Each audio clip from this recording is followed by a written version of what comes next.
engineered, how they animals. Right, so there's a different profile, fat profile of the animals that are raised with not being fed on a feedlot, for sure. Okay, intensive agriculture. In the 1920s, we began to see machines replace a lot of the human and animal power for preparing soil, for planting and weeding and harvesting crops. And so we began to irrigate, plow, use fertilizers, and in this time frame, we began to see in many countries a shift in what was being produced from growing food to sustain themselves, which we call subsistence crops, to food that they could sell on the international market. Okay, so for example, in Mexico, we saw a shift from maize production, which was a subsistence crop, to growing tomatoes and avocados for the European and the American markets. In Ghana, we saw a shift from producing sorghum, which was a subsistence crop, to producing rice for the world market. In this method of agriculture, we have the challenge of producing enough subsistence crops among these nations that have been affected by this shift to generate enough income to buy food. Okay, so a shift away has occurred.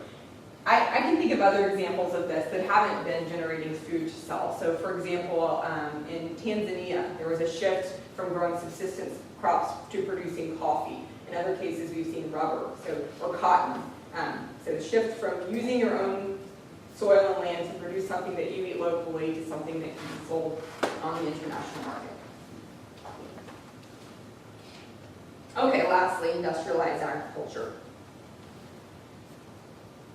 Industrialized agriculture has allowed the development of societies in such a way that we have very few people actually involved in the production of food.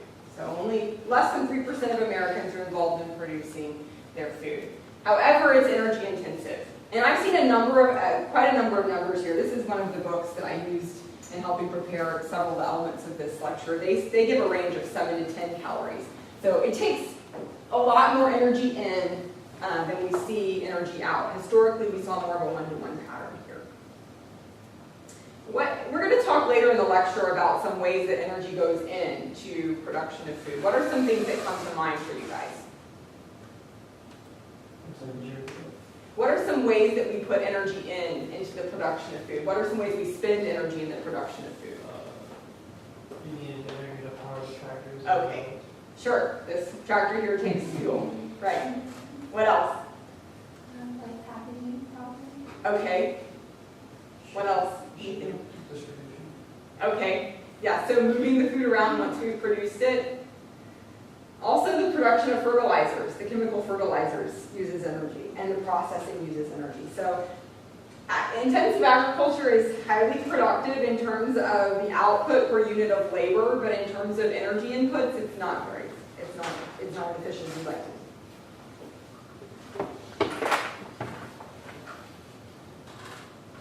Okay, so let's talk about some of the aspects of this green revolution in terms of agricultural trends.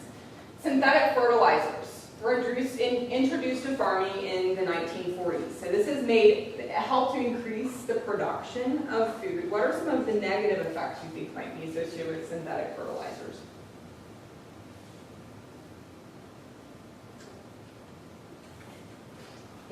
Are they good for the temperature of our environment or not? No, they contribute to global warming. If it gets into the water supply too. Okay, so we see leaching of chemicals into other elements in nature. Another thing that comes to mind for me is that when we use these synthetic fertilizers and pesticides, we develop specific crops that we're going to use them with. And so it reduces the biodiversity of our environment. We'll talk later about why that's important.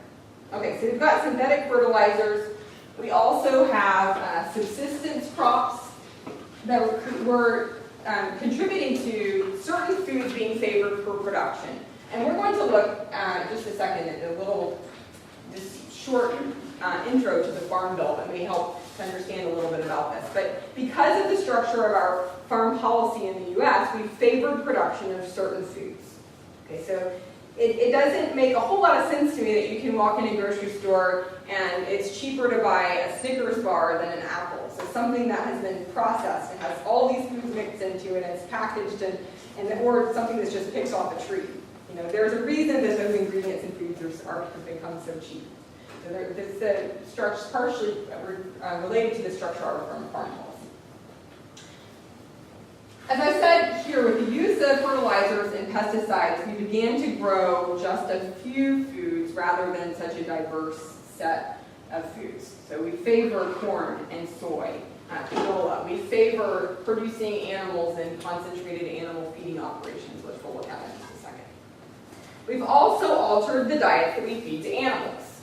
Instead of cows growing up and being raised, eating forage and grass, they're being fed corn to fatten them, grains instead of their natural diets. And then also genetically modified organisms, or GM foods, have been introduced into the mix, which we'll talk about as well. Okay, so let me take you guys a little smaller so we can see it. Have you guys heard anything recently about the Farm Bill? In the lecture right before you, I think. Okay, she talked She about said that. that they just introduced like a national bill to get labeling of certain things. Okay. So the Farm Bill is a piece of legislation that has to be it comes up for being passed again every 5 years. It was set to expire September 30th of 2012, but there was an extension put on it until September 30th of 2013. So let's look a little bit at what the Farm Bill includes, the types of things it includes, and how it affects agriculture. Do you have a question? Or are you just reading it? No. You're stretching? Okay. All right, so the Farm Bill sets the rules for American farms. It affects the health of the environment and the health of people. The Farm Bill also determines which crops get government support. So which crops are getting support from the government to be grown and how farmers get paid for the produce. It establishes rules for how or whether farmers will take care of the soil, water, and air. And then it determines what kinds of foods are abundant and cheap. And it sets the funding and rules for nutrition programs for the hungry. Actually, this is a misconception about the Farm Bill. People think about it being completely about agriculture. The biggest portion of the Farm Bill goes towards nutrition programming, and specifically SNAP, which is the newer name for food stamps. Okay, so if we look at the history of the Farm Bill, in the early 1930s, there were some issues in agriculture in America. So crop prices were falling, farmers were trying to make money by planting more, but this overproduction did what to the prices, you think? You have too much for your demand, your price is going to go down, right? Your prices are going to go down. So drove prices down, and this over-farming was also causing erosion. So the Agricultural Adjustment Act was passed to pay farmers to keep a certain amount of the land out of production, allowing the soil to recover.